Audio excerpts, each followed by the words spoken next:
আসসালামু আলাইকুম। আশা করি আপনারা সবাই ভালো আছেন। আজকে ছোট্ট একটি কাজ দেখব। আমরা সবাই ডেস্কটপ ইউজ করি বা ল্যাপটপ ইউজ করি। কিন্তু Windows 10 এ বা যে Windows গুলো আপডেট হয়, দেখা যাচ্ছে যে এই নিচে এই ট্যাব বারে এইখানে একটা নিউজ ফিড দেখায়। সো আমরা যেকোনো কাজ করতে গেলে এই জায়গায় মাউসটা গেলে, কার্সারটা গেলে দেখা যায় যে এই নিউজ ফিডটা চলে আসে। সো এটা অনেকের বিরক্তি লাগে যায়। সো এটি আমরা কিভাবে দূর করতে পারি এবং কি এই যে সার্চ আইকনটা দেখতে পাচ্ছেন।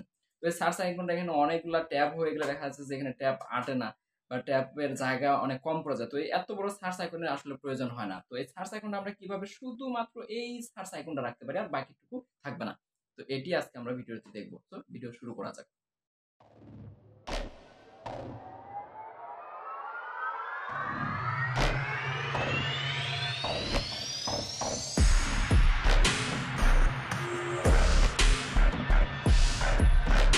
তো এই জায়গাতে আমরা যে এইখানে নিউজ ফিডটা দেখতেছি, এটা আমি দূর করার জন্য এইখানে আ এইখানে মাউসটা দেখতে পাচ্ছেন অবশ্যই। এই জায়গাতে ডান বাটন ক্লিক করবেন।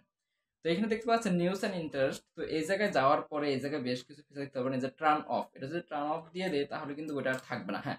এটা আর নেই। সো এইখান থেকে আবার যদি আপনি আনতে চান তাহলে এই জায়গাতে আ নিউজ অ্যান্ড ইন্টারেস্ট এ যাওয়ার পরে আবার এই যে উপরে শো আইকন অ্যান্ড টেক্সট এখানে দিলে আবার চলে আসবে। তো এটি আমি রাখতে চাচ্ছি না। আমি এটি আ রাখবো না। হ্যাঁ?